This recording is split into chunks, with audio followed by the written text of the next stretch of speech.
दिल्ली में 3 साल पहले हुए किसान आंदोलन के बाद अब एक बार फिर से किसान सड़कों पर उतर आए हैं।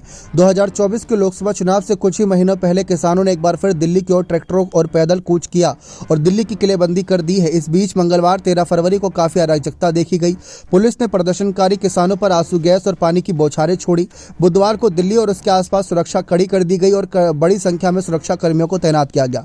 सिंगू और टिकरी सीमाओं पर यातायात की आवाजाही रोक दी गई। वहीं किसान अपना विरोध जारी रखने पर अड़े हुए हैं। ऐसे माना जा रहा है कि अगर किसान प्रदर्शन आगे बढ़ता है तो इसका प्रभाव लोकसभा चुनाव पर पड़ सकता है।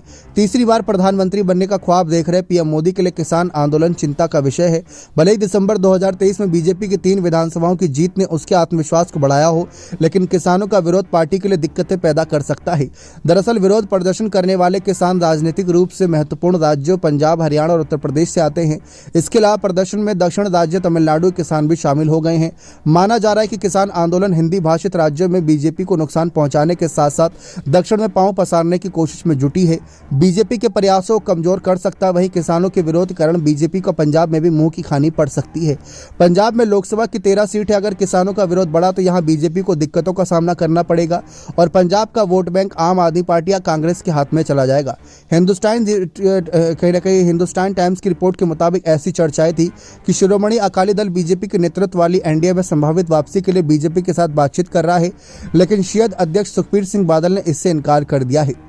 इसके अलावा विवाद बढ़ने की स्थिति में बीजेपी को हरियाणा में भी कठिनाइयों का सामना करना पड़ेगा और उसके लिए पिछले चुनाव में जैसा प्रदर्शन दोहराना मुश्किल होगा। 2019 में बीजेपी ने राज्य की सभी 10 लोकसभा सीटें जीत हासिल करी थी, लेकिन इस बार मुश्किल हो जाएगी।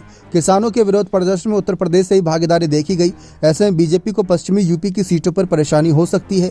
राज्य लोकसभा में 80 सदस्य भेजता है। बीजेपी ने 2014 में यहाँ से 72 और 2019 में 62 सीटें जीती थी। भले ही जयंत चौधरी को इस बार साथ लाए हों, लेकिन मुश्किलें अब भी बड़ी हैं। किसानों का विरोध प्रदर्शन बीजेपी के लिए दुखदायी हो सकता है, लेकिन यह विपक्ष के लिए संजीवनी की बूटी साबित हो सकता है। किसानों के विरोध के चलते कांग्रेस हिंदी पट्टी में अपनी उपस्थिति दर्ज कराने की उम्मीद कर रही है। इस बीच कांग्रेस सांसद राहुल गांधी ने किसानों के विरोध में पीएम मोदी की आलोचना की। उन्होंने सोशल मीडिया पर कहा कि दिन-रात झूठ की खेती करने वाले मोदी ने पिछले 10 साल में किसानों को केवल धोखा दिया है। दोगुनी आय का वादा करके मोदी ने किसानों को एमएसपी के लिए भी तरसाया है। अब यह कहीं ना कहीं मोदी के लिए मुसीबत न बन जाए, इस बात का ध्यान वह केंद्र सरकार के तौर पर जरूर रख रहे होंगे। क्या आपको लगता है कि किसान आंदोलन मोदी सरकार के तीसरे कार्यकाल के लिए एक बड़ी मुसीबत बन चुका है या नहीं? अपने कमेंट सेक्शन में जरूर रखिएगा। बहुत बहुत धन्यवाद।